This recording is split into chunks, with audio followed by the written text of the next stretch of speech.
5, 4, 3. And welcome to the Steelers Depot Monday live stream here on this, of course, Monday. This victory Monday is the Pittsburgh Steelers coming off a 23-18 win over the Las Vegas Raiders on Sunday night. Pittsburgh moving to 2-1 on the season. As always, I am Alex Kozora. Joining me is Bryan from SteelersDepot.com to answer as many of your Steelers questions as possible for the next hour. Dave, how you doing? Thanks for being here. Yeah, happy Victory Monday. We kind of wondered what the tone was going to be like, right? When we did this last time 2 weeks ago, obviously coming off that what at the time the Niners loss, I think, at the time, and we said, well, let's see what happens next time we get together with these folks and do one of these live streams. And I'm willing to bet I don't think anybody's gonna go out and purchase make plans for the Super Bowl right now, but I dare say that people are probably in a little bit better frame of mind tonight. It's a much cheerier tone, I'm sure, than our last live stream conversation after that Week 1 shellacking at the hands of the 49ers. So, as always, we'll answer as many questions as possible until 8 p.m. Eastern Time. If you want to guarantee of your question being asked and answered, especially on probably busy days like this, you can send us a super chat. No obligation to do so, but that will move you to the front of the line. Dave, let's dive right on in. And also, if you guys could like this video and subscribe to the channel, would really appreciate that. But we'll begin here with Mark Leslie asking the hard-hitting question of Happy Victory Monday. Now Taylor Swift is off the market. Which celebrity Steelers love story do we want to see? Oh, man, I've been thinking about that all night. I have no idea. Dave, any thoughts? Steelers celebrity love story that you want to see a la Taylor Swift and Travis Kelce. Yeah, I don't give a rat's you know what about it. I'm 55. I'm past all that now. Amen. All right, but thank you for being here. Mark Mutated Genome, good friend of the chat, says, hello, Dave and Alex. What are your assessments of Patrick Peterson so far? When Joey Porter Jr. is ready, who should he replace, Wallace or Peterson? That latter question's tough to answer. Just kind of watch and see what happens. It's more likely to be, I would say, Levi Wallace and Patrick Peterson, but I don't want to cement anything in stone. And as Dave says, these things can have a funny way of working themselves out. With Peterson, I think he's had some missed opportunities, dropped interceptions in Week 1, not always playing the ball the best, but good to see him bounce back with an interception last night. Yeah, it was most definitely, and we talked about that touchdown in that game on the podcast this morning, and kind of an unfortunate situation. Good play call. The other team gets paid to play as well too. So drop kick call on that, where you come down and you have your middle of the field safety try to cut the crosser, and when that happens, the cornerback releases them and goes and tries to find work, and he made up a lot. I'll give him this. He made up a good amount of ground at the right time, and I don't know if Garoppolo purposely put that ball where it was, but it ended up being a perfect place for the ball. If he puts that thing kind of, another 6 inches to the right or whatnot, that probably hits Peterson. I don't think it would have been a little bit more over for Peterson to be able to make the play on it. Kind of lost it a little bit and didn't know where it was, and by the time he's reaching up, the ball's already passed. But look, I mean, it's a gutsy call. They kind of had an idea what the Steelers were going to be in there, and if they don't call that drop kick call there, then he has he's going to probably easily hit the crosser up underneath for the first down anyway, right? Yeah, I'll have to go back and see what else might have been open on that play. I know, as you said, Minka's cutting the crosser there, and the cornerback replaces as that deep post safety. I think Peterson's been just razor close to making some of those plays, but at the end of the day, they're not made. I think maybe his play has been probably better than what some of the stats may show, but you still want to see that guy finish, and hopefully, you see more plays like the second half of last night where he gets his first pick. Yeah, without a doubt. I mean, that goes on Patrick Peterson. I see some people trying to put that on Levi Wallace, but that's on Patrick Peterson in that situation. It's just, it's a gutsy call. It's a good throw and timely, and they caught him. Right, they did. It was a really good play call by the Raiders. Mike Adesso, good friend of the chat as well, says, heck of a win, guys. I really like what I'm seeing from Cole Holcomb and Keanu Benton. Seems like Neal and Casey are non-existent. Thoughts? Yeah, Holcomb's made splash, had the big hit on Devontae Adams, had a tackle for loss last night. Benton picks up his first sack. And have you seen the all-22 back on that? I think Collinsworth referenced that one probably saved a touchdown, the Benton sack, Dave. I did not look and see the rest of the play. Okay. I went straight to the actual the play itself. I mean the sack. Okay. I didn't hone in on the all 22 on that. I'll have to look at that. Yeah, but either way, a great rep there from Benton that we talked about on the podcast See this if I morning. can pull it up here right now. Okay. While you're talking. Yeah, and then with Neal and Casey, I don't know if non-existent's the right word. They've been rotating, and so they're not every down guys that can always have the opportunities the way that Minka and others can. I thought Neal had a really critical third down, tackle last night that set up a 4th and inches, then it led to the whole field goal, and that was a play that kind of gets forgotten about in the context of what happened those final 5 minutes, but I thought a really good stop by him. He's just a classic box guy. And I think Casey, they've been positionally sound. There's not been those big coverage busts, and that's probably been the best thing you can say about those guys right now. Yeah, I want to go through and look at all the targets on Adams and all like that. I haven't made it that far into kind of concentrating on what they did and didn't do with Adams. All right, let's see. Next question comes from Jersey Boy 70. More of a comment. I bet no one is going to give Matt Canada any credit. We do. I mean, I talked about him on an article this morning about some of the play call adjustments. We talked on a podcast, yeah. And on the podcast. I thought, again, I still have to go through the all 22 with a fine-tooth comb, but just my general feel was the play calling was the best it's been this season last night. Yeah, look, and it seemed like the playbook, he was... but it's one of those things where, he got there so quick. He's running free just inside the numbers there. But that's why you pay those players to win too. So yeah, I get the narrative there that if he doesn't win that, then they got him. But how does everybody else react? It's sure. One of those things that's kind of hard to decipher. But yeah, they do have a guy running free down just inside the numbers there. And then with Canada, were you happy overall with how things got called last night?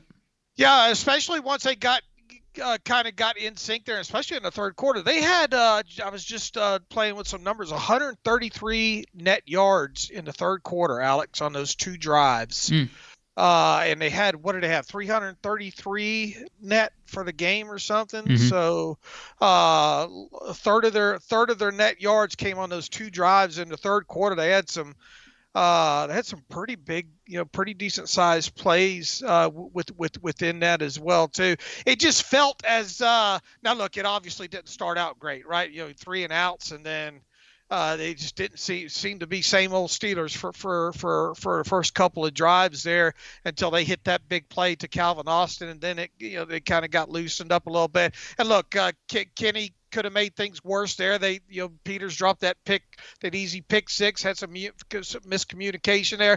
I thought later on into the second quarter, and then obviously coming out at halftime, I think a byproduct of them getting a good look at running several things they wanted to run and getting through kind of a good portion of what they wanted to get called in certain situations, and the game obviously, and I guess they were leading at the time. You get in those other situations where you can start running stuff again and maybe changing up the formations and kind of get an idea of what you're looking at. And if you remember, you go back to the game against the 49ers. You were out of it. He had that 2-minute drive right before the end of the half.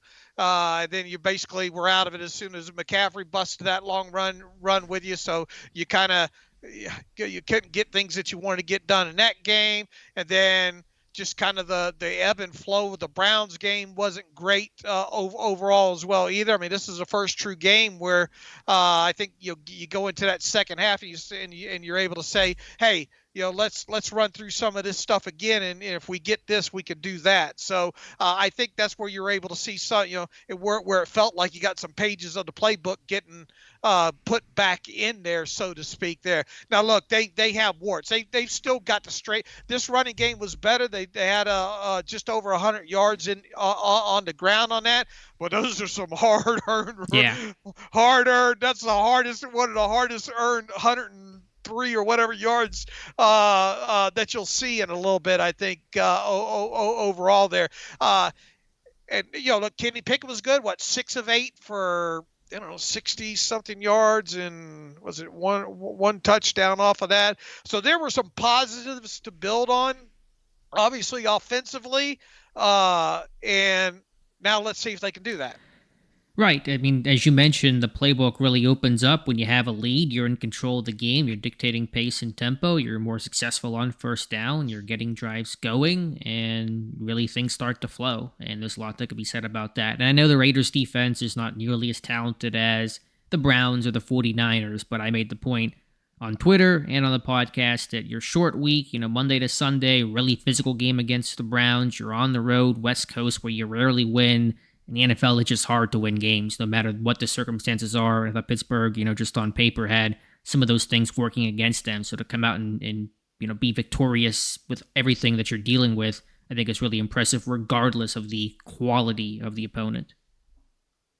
All right, next comment comes from John Pennington, who says, "Hello, Dave and Alex. Who do you guys think is to blame for the poor running and blocking scheme? Pat Meyer, Canada, or the players themselves?" As Dave would say, yes, it's all the above. When it comes to run game, I do put things more on the O-line coach. That would be Pat Meyer, more so than the offensive coordinator. But it's players, it's scheme. I thought they ran too much, zone scheme the first 2 games. I thought they kind of pared that down a little bit in this Raiders game and just were simply more effective with their double teams and getting first level movement. So, I mean, it's both and. It's not either or. And we saw some progress, as Dave said, but, both acknowledging that there's still much work to be done.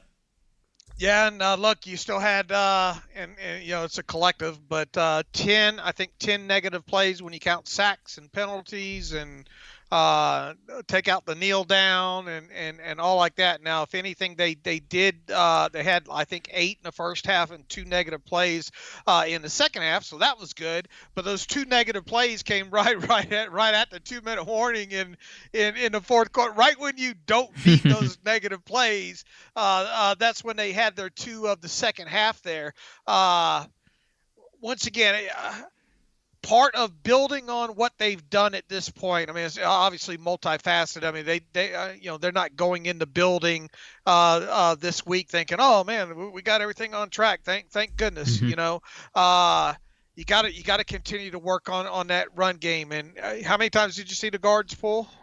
0. Still, believe it or not, they actually pulled a tackle once. They ran a dart scheme with more once, but they did not pull the guards, to my knowledge. Maybe did you see anything different in this one? Not what I've focused on so far there. You got to get this running game straightened out. You've got to get these negative plays more under control. I mean, they did a good job percentage-wise, I guess, overall. Of how many plays did they run total in this one? Like 60, I believe was the number. Yeah, so the percentage was down. I think it was close to what? It was a quarter of the plays going into this was negative plays after 2 games, and they ran 60 plays, and let's say 10 of them. So what's that? 20%? How's my math? No, that'd be 1/5. It's like 15%. Okay, maybe. 15. So not very good. So there's a reason they tried to kick me out of high school early. 15%. So I mean, obviously down from the near 25% that it was there. But man, if you could get those things down to 4, 5, 6 negative plays a game, what a difference that would make, right?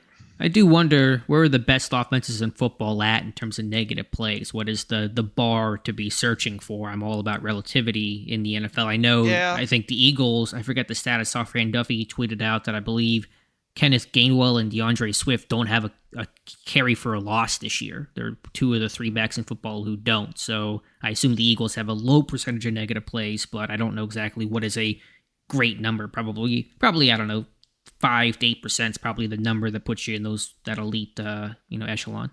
Well, StatHead has a lot of things in there, but they don't have certain things that allow you to check all those boxes to put penalties in there. You know what Right. I'm saying? Right. So it would take some cobbling together, I think.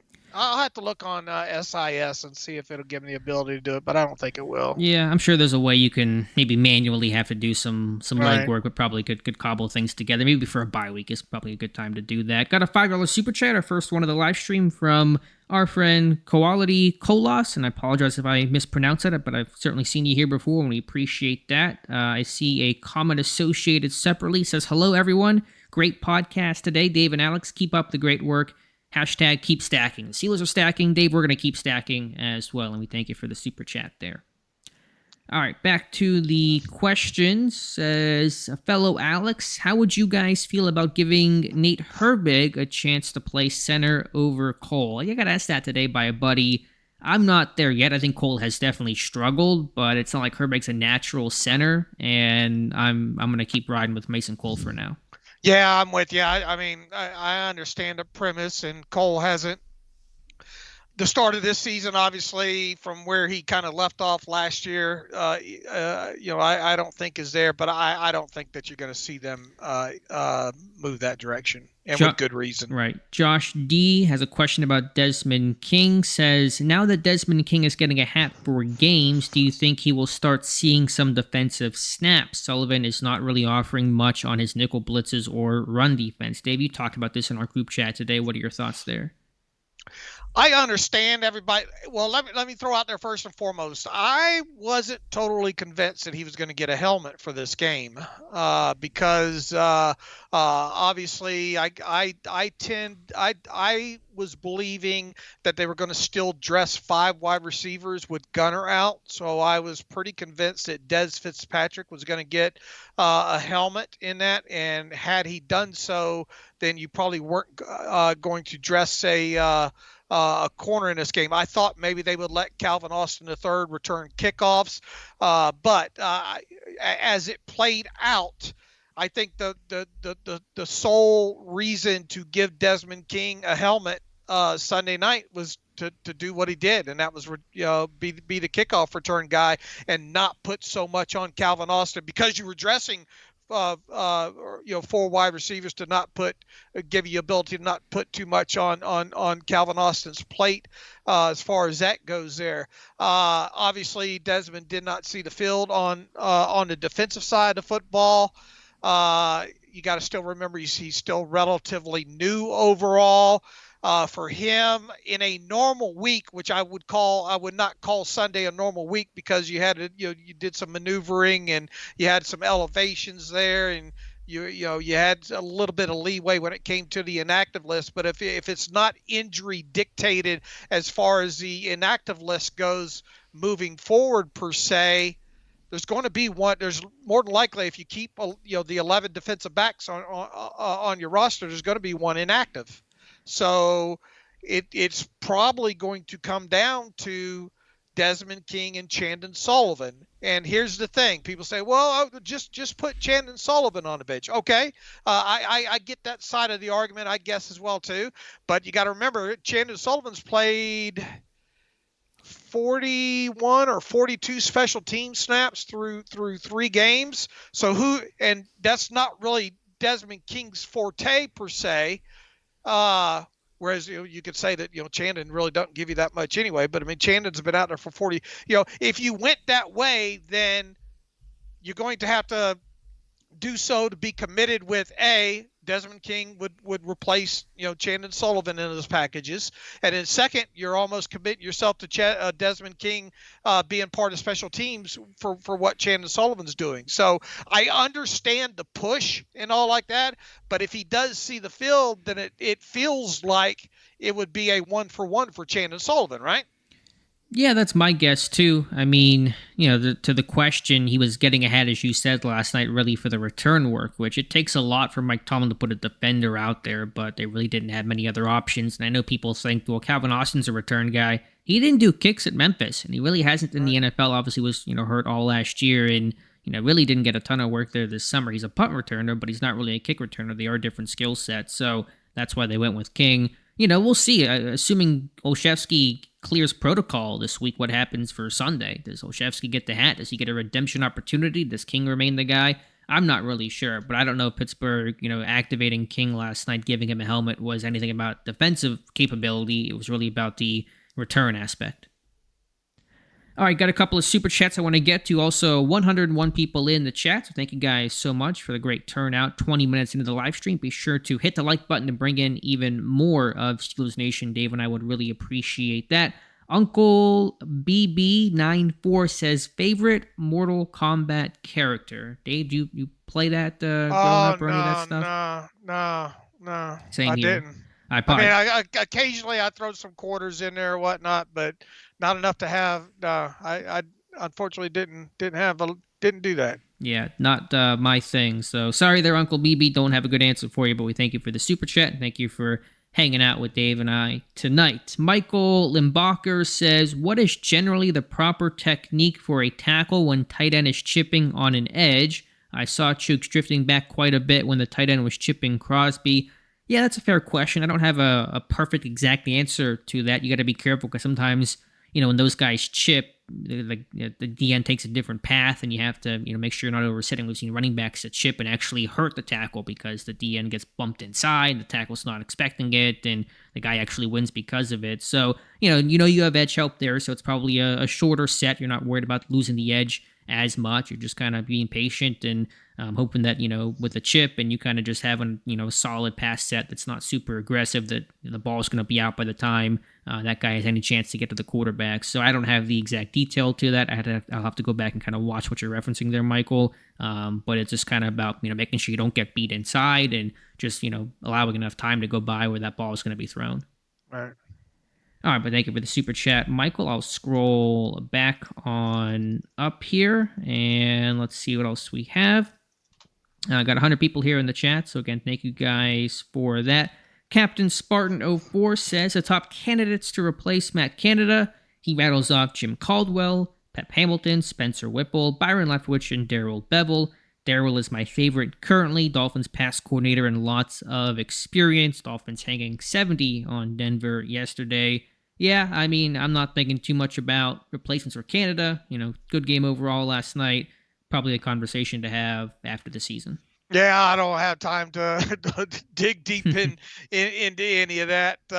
We'll have plenty of time to talk. We're probably going to have plenty of time to talk about that right after the season. We'll see. Javi Berg 420. What do you think of all the Najee hate, Dave? What do you think about all the Najee hate going around? I just think, I think it's just mostly relegated to people like the burst that Jaylen Warren has. They like his ability. He's been good in the pass game for sure. But I think if you look at him one-to-one from a rushing standpoint, Najee's probably got the upper hand on him from the rushing standpoint, doesn't he? At least this year. I'll pull him up right now here. But I know Jaylen, obviously has been excelling in the passing game so far this season. Let's see. Najee has 139 yards on 35 carries, 4.0 average, and Jaylen Warren has 55 yards on 17 carries for 3.21 average. Yeah. So I just think that. You're dealing out. You're obviously in a little bit two different styles. Jaylen obviously seems to have that burst right out of the chute behind the line, whereas Najee's more of a takes him a little while to get going there, and you kind of wonder if you're running so many of these inside the way they're being blocked up with some of these inside zone runs, you do kind of wonder maybe if it would be best suited for Jaylen Warren over a larger sample size, so to speak. I get that aspect, and I think Jaylen does give you a little bit more, obviously, in the passing game. Heck, Najee has 3 catches for 2 yards so far. Jaylen has 12 for 101 yards. And then, look what Jaylen did in the pass protection aspect of it as well too. Now he had a miss in Browns game.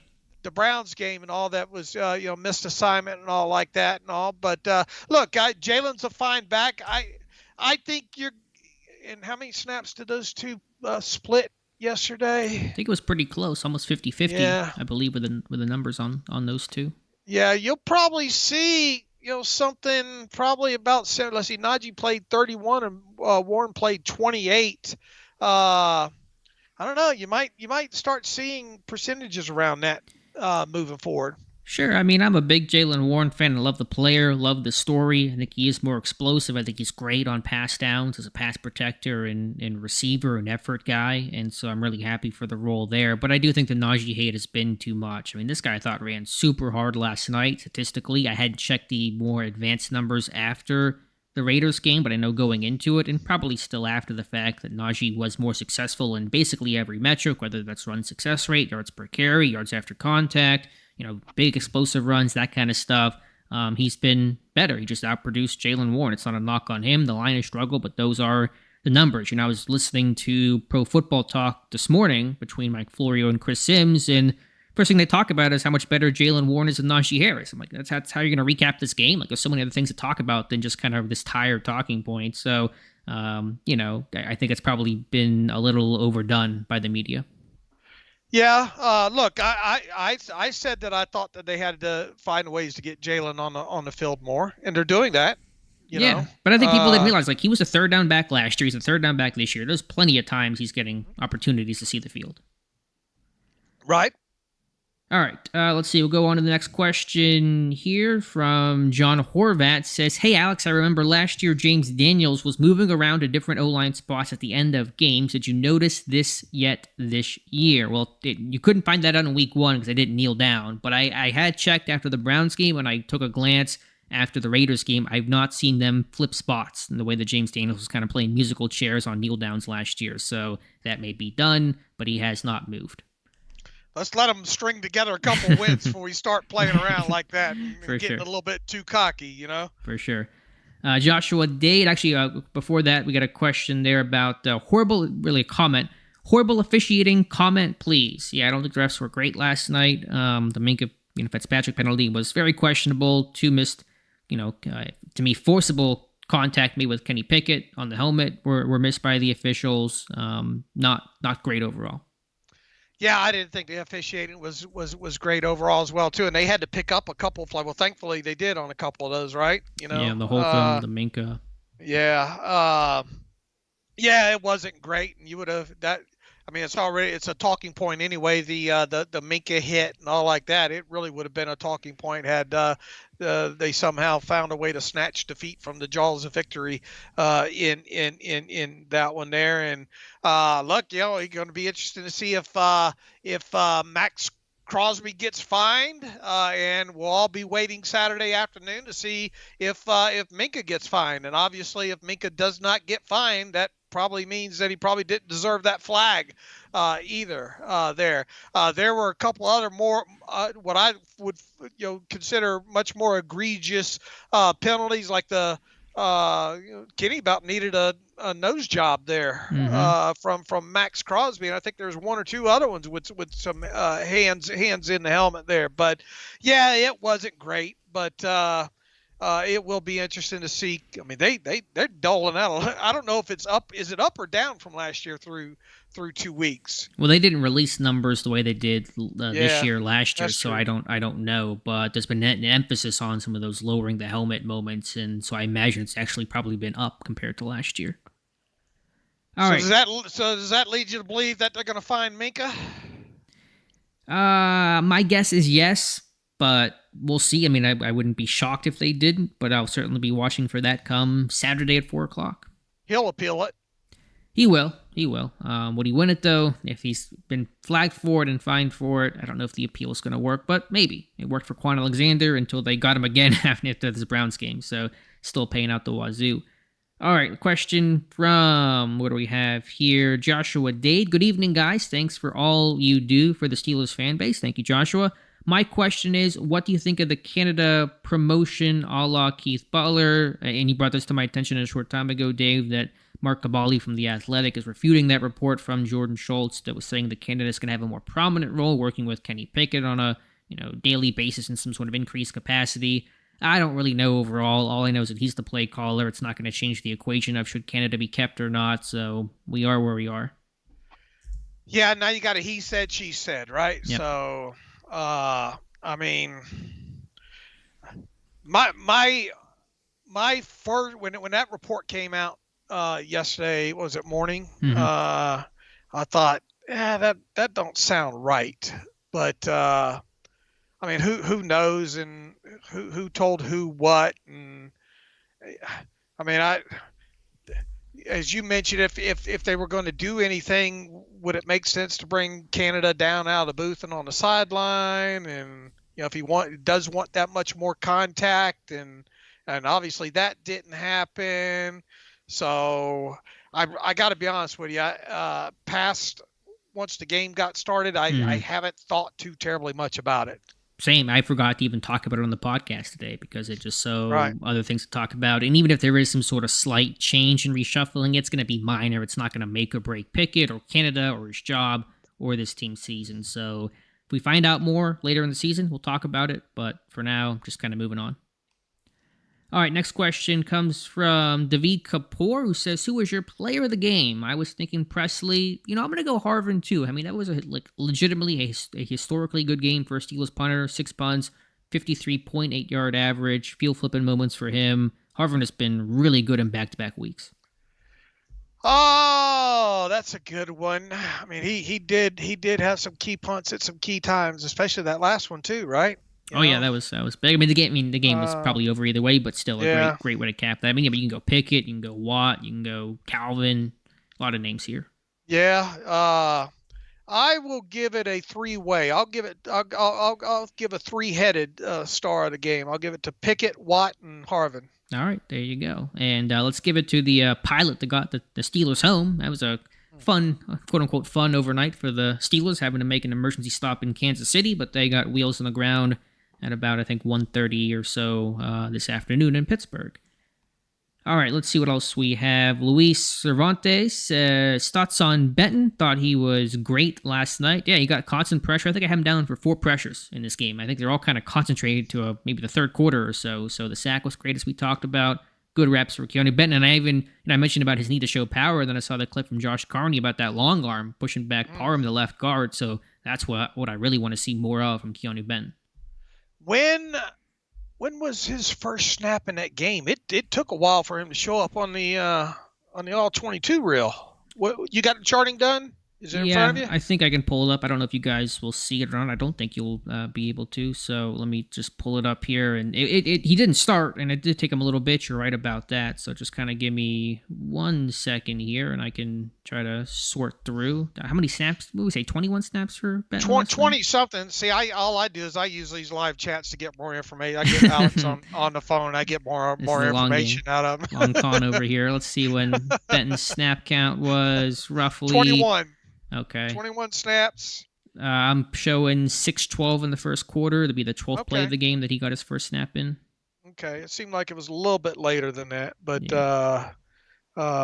look, he stuck out on tape again, and we talked about him on the podcast. You get that feel with him, man, at this point, and I said this morning, kind of a cross between Javon Hargrave and Stephon Tuitt, and Tuitt was so good, and I think you referenced that in one of the posts last night or this morning, and obviously in previous podcasts about just being able to flip those hips and get through, and he does it. And obviously Hargrave was known for some of that short quickness, right, and that initial power with him, and it kind of feels like you marry those two, a couple of things that both those two players did well, marry them together. I think you got Keanu Benton there, and the fact that he is sticking out like he has so far.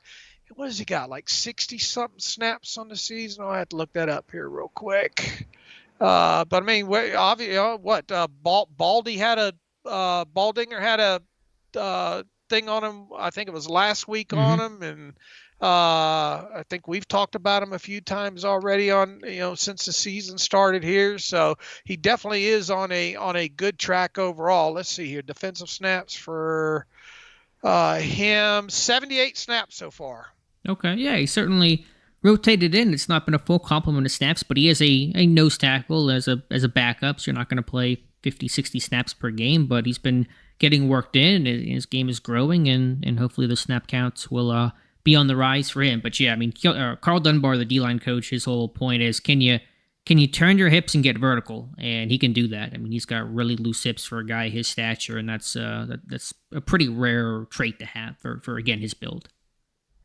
Victory Asher with a $5 super chat. Thank you for that. Says, Canada must not run the same past game plans against the Texans. No jet sweeps or move in the pocket. The Texans will study those plays on film. Yeah, I mean, can you build off of that? Can you have constraint plays to work off of those types of things? That'll be the next mission for Matt Canada. So overall, I thought it was a pretty well-called game last night, and hopefully he can build upon that. Yeah, they're going to have to figure out what they're doing so they can't get keyed on some of those things now. And that, Peters certainly was keying on, coming out of that bunch and motioning out of that. So they need to look hard and heavy at those tendencies of theirs.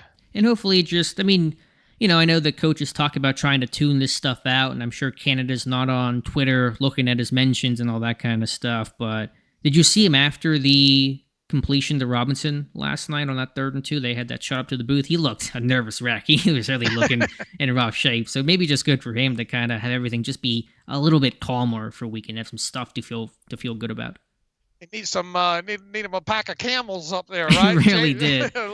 Go Jim Leland up there, smoke up in the booth, huh? You got all 1960s on that for sure. But yeah, it was that was good to see though for Canada for this offense. I mean, I know it's easy to rag on the guy, but happy to see some positive things for us to talk about. All right, scrolling back up, and again, if you guys could like the stream, about 25 minutes left with Dave and I, and then we're going to go watch the Monday night game between the Bengals and the Rams. Rams! Go Rams. Yeah, put those Bengals to 0-3. It appears Joe Burrow is going to give it a go for Cincinnati tonight. Virgin, if possible, would you make a trade coming up for a center or corner if a real good one is available, giving up a high draft pick, or just wait till the offseason? Probably not. I mean, I have not thought for a second, and obviously these player trades are rare to occur, and I'm not sure who would even be possibly available, so unlikely, but never gonna shut the door on anything there, Dave. Yeah, I mean, I think what's going to happen these next couple of weeks? Are you in it? Are you out of it? Do you have injuries either way that gut you on top of it? It's so hard to speculate about that kind of stuff there, and I mean, from where I sit right now, I doubt it happens, but stranger things have happened. I just it's too far out right now for me to think about. Herb's Play says, did the offense get better, or did we just play a worse defense? What do you think, Dave? This is the NFL, so I think if you look at it from the Steelers side of football, we saw things get better in certain stages there. Now, was that Raiders defense all that like the first two they faced? No. And when you consider the other edge for them, did he? Tyree Wilson. Yeah. How many snaps did he even play in that game? I believe 11. Did not play much in this game. Yeah, because he had an illness that he was battling the first 2 days of practice there, and then he shows up and McDaniel says he's going to play and all like that. Then you ended up seeing that third edge of theirs, Kuntz, have to play, and then even he got dinged up in that game. And then who did they move? Was it Tiller? Yeah, I think Jerry Tillery probably. And also, I still thought the Raiders overall did a decent job, I guess, against the run as a whole there. But I guess the correct answer to his question would be yes.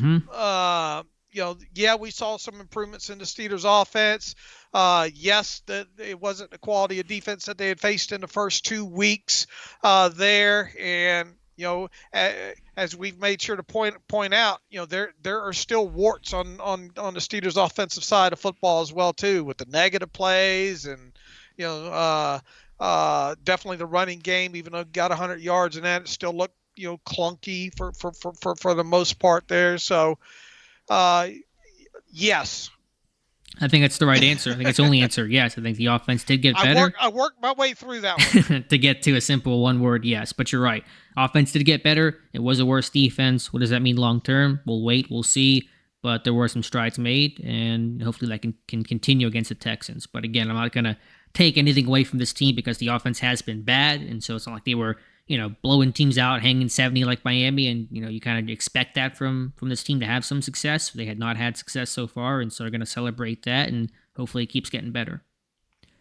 Let's see, we have a comment from our friend Russ Obenstein. Says, how's everyone on Victory Monday? How are you, Alex and Dave? Miracles do happen. I made it on time. Russ, glad you're here. Hopefully you're feeling good, my man, and thank you for hanging out in the chat tonight.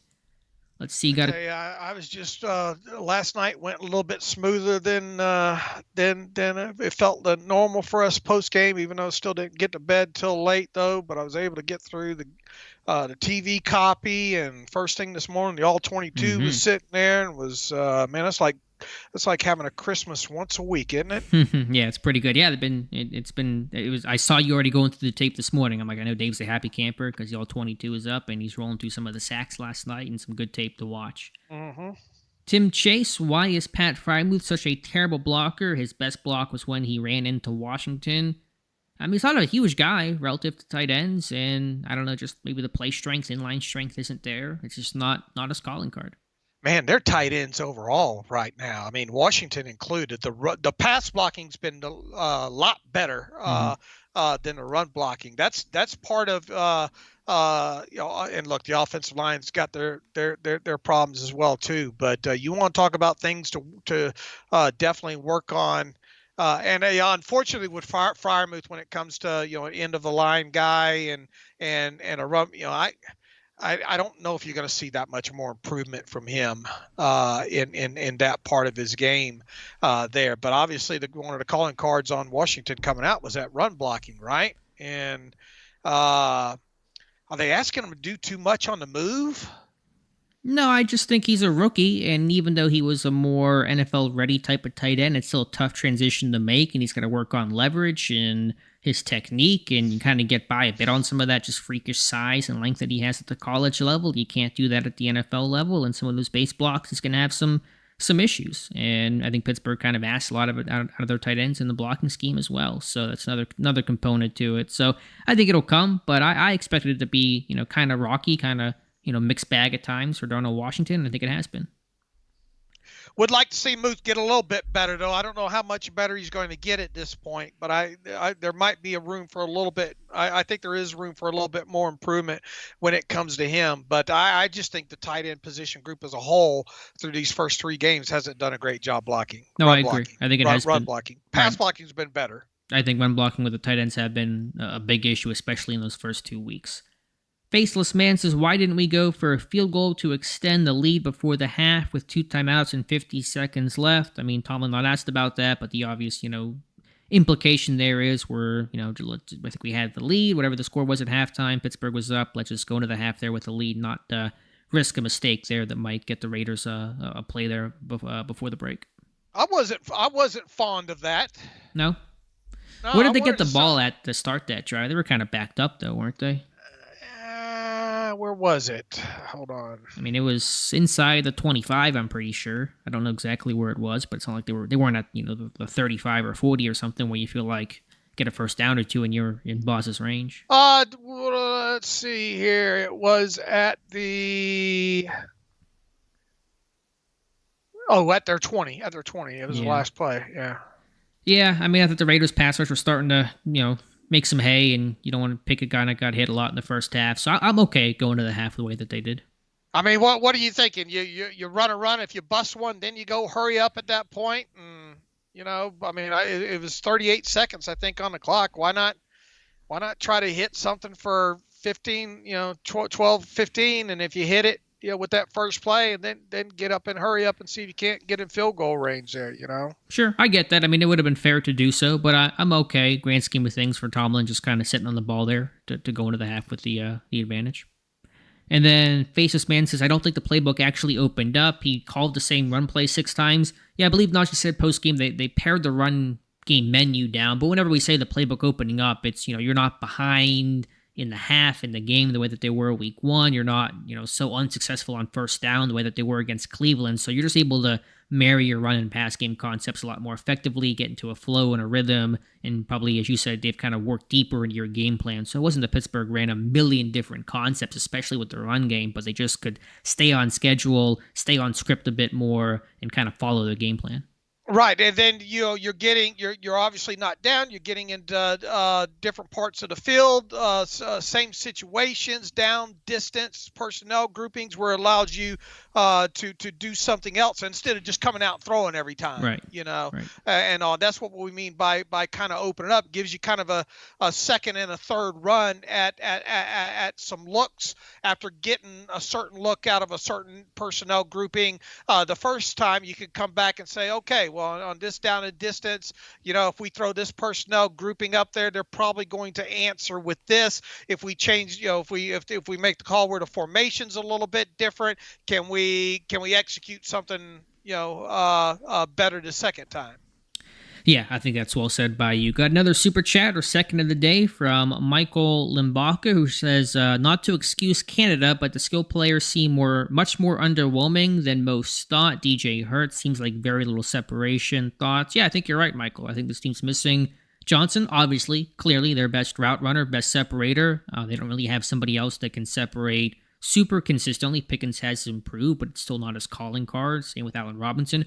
Austin obviously can take the top off of defense, as he did last night, but he's not a guy that's going to be a super high-volume type of player. So, sure, when you lose Deontay, your top guy, teams roll coverage to Pickens more, and it kind of has a cascading effect, and that's certainly one thing to consider here. Right, and that's why it's important that when you get a chance to get the ball in the hands of a Pickens or Freiermuth or a Warren out in the passing game there, that they make plays when given the opportunity there for sure. Because look, I mean, how many back shoulder throws did we see to Austin in that game? 2. Yeah, at least 2, both incomplete. And that's not. I don't think that's something you want to make a habit out of, for sure. But whereas, and look, I mean, Deontay is your best separator on the team. So, but they've won 2 games now without him. So, true. They had to gut it out. Hopefully, you would kind of expect them, at least from where I sit, to win a third one without him, and then you take your chances. You go in play Baltimore, and maybe you can get through this thing 3-2 or 4-1 through the bye, and get a guy like Deontay back at that point. That would be, I think, the best case scenario in the way that you're trying to draw this thing up right now. So I'm with you there, Dave. John Horvat, is Kenny allowed to call hots this year unlike last year, or is he unable to change the play at the line still?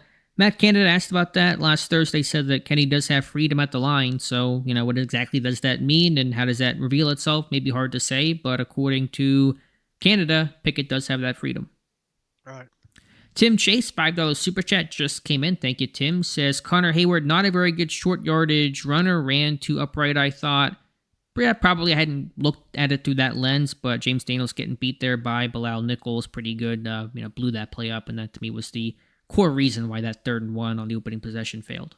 Yeah, I wasn't a fan of giving him the ball that early in the game anyway. But you're right. Nichols crossed, slanted in, and blew that whole thing up at that point. There, I bet a lot of people weren't happy to see him get an early carry in that type of situation there. Mm-hmm. What do you have Najee for? Yeah, no, exactly. KYOO Bed, do you think some of the blame for lack of success has to be on the O-line coach? The guards they signed were known commodities, and they've seemed to fall apart under this scheme coaching. Sure, again, I think Pat Meyer takes some responsibility for that. There's no question about that. But again, I saw some progress last night. I think Sayamalu, I was going through the run blocking tape before we jumped on the live stream. I thought Sayamalu overall was creating lanes in the run game. The double teams were better and stronger. They were getting more movement at the first level. So work to be done, no doubt about that. But there's been some improvement. And some of that zone stuff, though, they seem to just get stuck. Mm-hmm. Don't get off. Nathan Casey, why don't the Steelers ever go no huddle and rush up for 3rd and short, especially early to get that first 3rd down? Quarterback sneak and get a first, so there are less 3 and outs. Yeah, I mean, it's a thought. They've been asked about tempo and increasing the pace, I think, every single week so far. It's always an option. A bit harder to do on the road. I know it was kind of a home feel last night, but generally you kind of game plan for those things more at home than you are for away games. They did have the old tush-push last night for a conversion, so there was that quarterback sneak element to it. But it's a fair thought overall. All right, what else do we have here? About 10 minutes left here in the live stream, so be sure to get your questions in last second, and Dave and I will try to fly through as many as we can. I want to thank you guys for being here tonight as I scroll back up to find where I left off. David O, how about the Raiders' decision to kick the field goal in the fourth quarter? Yeah, questionable. I know McDaniels has taken a lot of heat for that, so hadn't thought about it much because that's a Raiders thing to think about, but I was surprised to see them go for 3 there. Yeah, as we talked about on the podcast this morning, still felt like you needed a stop there. Either way, and it was only a 4th and 4 situation. The first time before the penalty and all, I mean, I kind of get it in that situation, but I mean, 4 yards, you're down that deep and all. Why not go for it? And you're still going to need a stop. And if you turn the ball over on downs, just take your chances to get the stop down in the Steelers' end there. Yeah, so that's my thought as well, but that's the decision that got made. Nate Weems says, you've talked about the predictability of the sprint out on 2nd and long in the past. How about the predictability of the run on 2nd and 10? Do you have any data on that under Canada? Got to be 80%. I can't pull that right now, Nate. If you're there Thursday at 2:30 p.m. Eastern time for my weekly mailbag, if you ask that then, I will have some time to be able to look that up. I know I looked it up last year. I don't think Pittsburgh was actually that much of an offender on 2nd and long runs. I'd have to go back and check, though. I don't know where they're at in this one. There were a couple last night against the Raiders that certainly can be frustrating, but I don't have the actual data on what the run rate on 2nd and long is for Pittsburgh. What do you want? 2nd and 7 or more, or what? He says 2nd and 10. I don't know. He says 2nd and long, 2nd and 10. So maybe call it 2nd and 8 plus runs. All right. 2nd and 8. Last night alone, they had 1, 2, 3, 4, 5, 6, 7 runs. Ooh, that is a lot. Out of 1, 2, 3, 4, 5, 6, 7, 8, 9, 10. So 8 out of 10. Last night, it looks like, and let me double check the numbers, 7 runs.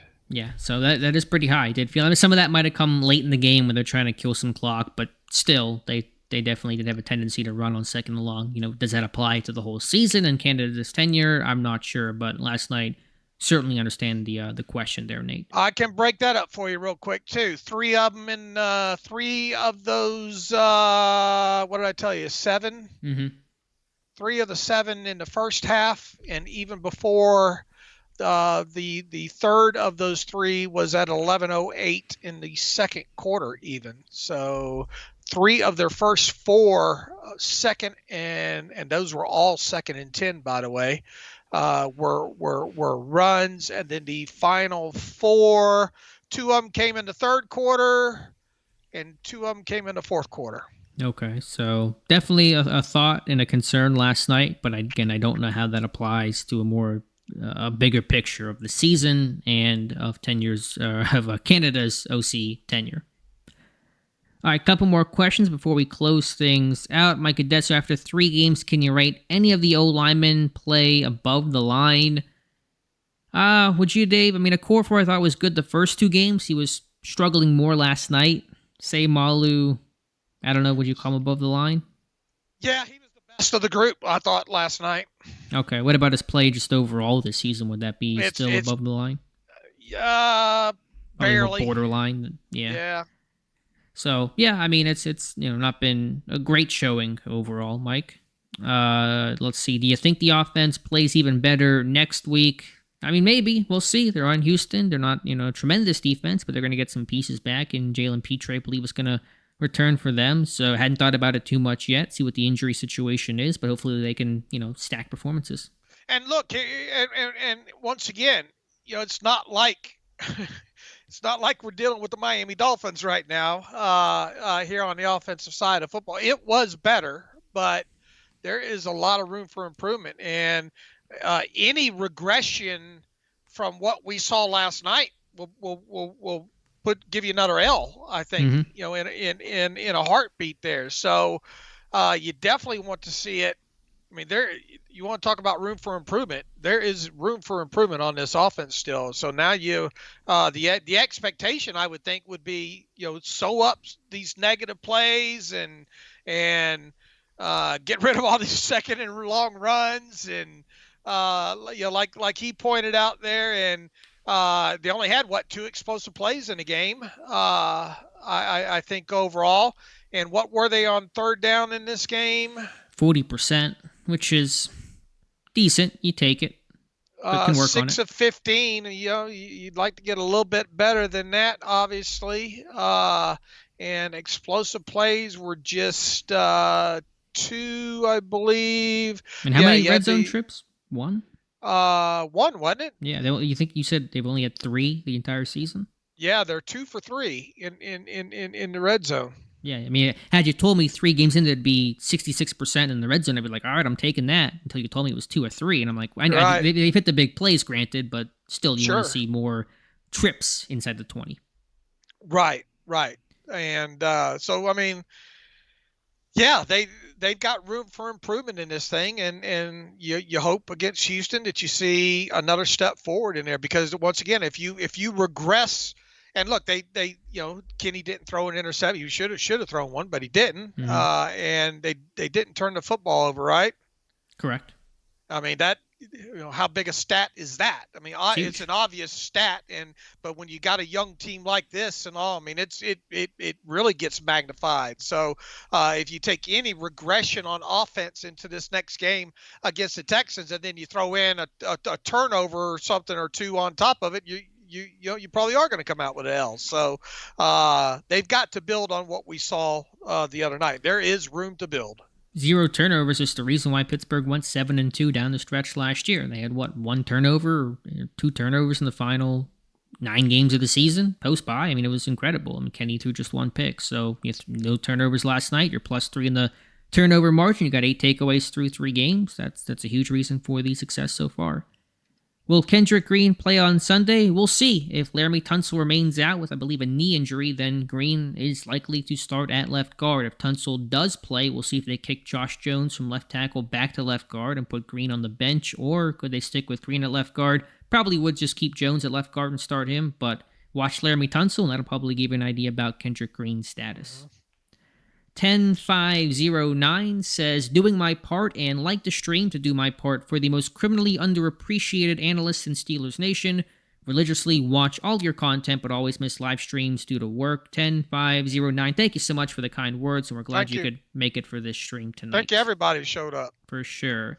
A couple more questions just to wrap things up. Chan Yang, what is your assessment on our new linebacker group after 3 games? I think the inside backers have been better than last year. Holcomb making splash plays. Roberts being a hammer. Quan's been decent overall. I think they've gotten better, from where they were, week 1, for example. So some slow but steady improvement. Yeah, definitely better than the group last year, or last couple of years, really, for that matter, right now. But just like on the offensive side of football, there is some room for improvement. I think once again, going back through that tape this morning on the defensive side of the ball, it really struck me that they did a lot better job of yards after first contact. I mean, Jacobs had 80 total yards from scrimmage on 20 total touches in this game, but only had 60-something yards rushing on, I think, 17. So they did a good job overall, because, look, I mean, Nick Chubb, had Nick Chubb not gone down in that game, who knows what he would have gone for in that Cleveland game. And, part of it, too, you're thinking is could the run defense be any worse than it was in those first 2 games? Because as we had pointed out ahead of time, if they gave up something, what was it, 130 yards, if they had given up 130 something yards in that game last night on the ground, that would have been the worst start in franchise history for rushing yardage allowed by the Steelers since the merger.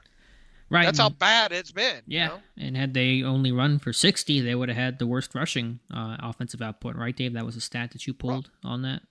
Correct. Yeah, they ran they ran the chance of both sides of the football would running the football of getting off to the worst 3-game start in franchise history since the merger, had things not gone right.